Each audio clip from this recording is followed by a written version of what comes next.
তিতা ছাড়া কিভাবে করলা ভাজি করব এবং থাকছে কিছু গুরুত্বপূর্ণ টিপস।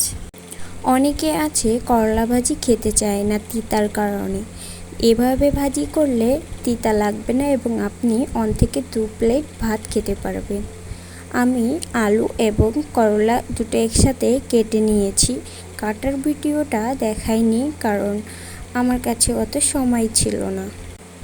চুলায় প্যান গরম হয়ে গেলে আমি দিয়ে দেব ওই 6-4টা মরিচ এবং পেঁয়াজ কুচি।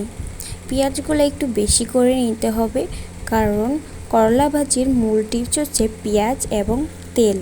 পেঁয়াজ আর তেল যদি কম হয় তাহলে ভাজি খেতে তিতা লাগে।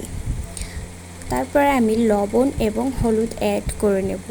হলুদ সঠিক পরিমাপে না দিলে করলা ভাজি খেতে ভালো লাগবে না। এখন দিয়ে দেব কেটে রাখা করলাগুলো দেওয়ার পরে কিছুক্ষণ এটাকে মিক্স করে নেব। মিক্স করা হয়ে গেলে কিছুক্ষণ নেড়েচেড়ে আমি ঢাকনা দিয়ে দেব।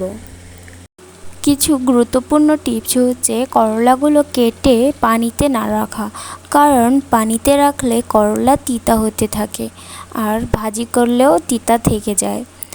আর আমি কিছুক্ষণ নাড়াচাড়া করার পরে ঢেকে দিব। তারপর কিছুক্ষণ পর দেখুন কি অবস্থা হয়েছে। এগুলো আবার আমি নেড়েচেড়ে এরকমভাবে হাই হিটে 5 থেকে 6 মিনিট আমি নাড়াচাড়া করার পর দেখেন কীরকম অবস্থা হয়েছে। এটা হচ্ছে আমার ফাইনাল লুক। দেখুন করলাগুলো কত সুন্দর ভাজা হয়ে গেছে। ভাজা কমপ্লিট হওয়ার পর আমি চুলা থেকে নামিয়ে নেব। চুলাটাকে বন্ধ করে দিয়েছি। এবার পরিবেশন করার পালা।